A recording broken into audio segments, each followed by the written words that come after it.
Ba't naman parang nagdadama ka pa dyan? Eh, ano namang mag-comedy ako, di ba? Isipin mo nga, 2 beses kaya tayo nawalan ng trabaho dahil nasunog yung pinagtatrabahuhan natin. Tapos ngayon, pati ikaw, buti ka naman maging chicharon.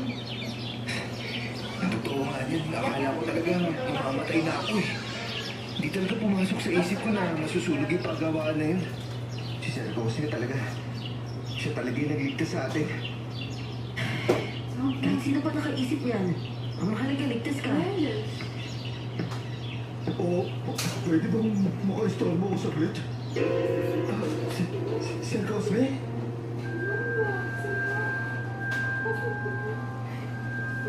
Mukhang si Sir Cosme at ipinaliwanag niya na may mga paraan siya para makatakas sa sitwasyon na yon. At matagal niya na pala yung pinano.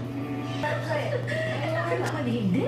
Kaso nakatutulad pa namin ang pag-iisang dibdib ninyo. No, salamat po. Ang kaso lang po eh. Babalik po sana kami sa Maynila pagkatapos eh. Sigurado ka na ba dyan, Jasper? Ori ka, sigurado na ako. Kagaya ng dati lang. Kapag may okasyon, uuwi tayo. Eh, okay lang naman sa'yo yun, di ba? Oo naman. Kahit saan, basta magkasama tayo. At ako, hindi ko kung bakit ganyan yung naging desisyon mo, anak. At hindi rin kami tututol ng nanay mo. Basta kung saan kayo masediri ka, nandito lang kami at susuporta kami.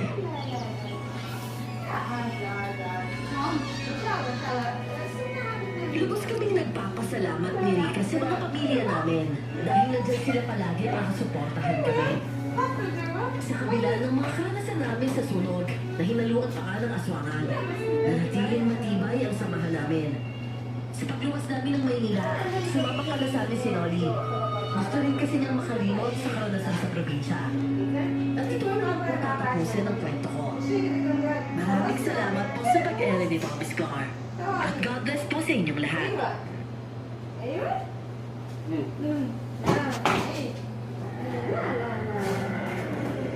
Grabe, ang lakas naman ang pakiramdam mo. Saan ka kasi pupunta? Gabi na ang delikado, oh. Ang malayin? Mix, Kasi hindi mix, mo may siya nakikita kikita. ko. Was? Walang pansin Sa eh. Kristo ka Walang tama ka na. Sawan. Asa? Nagkakamali ka ng pagsugod sa lugar namin. Wala ka ng pinuno. Masyado siyang mahina para lang matalo.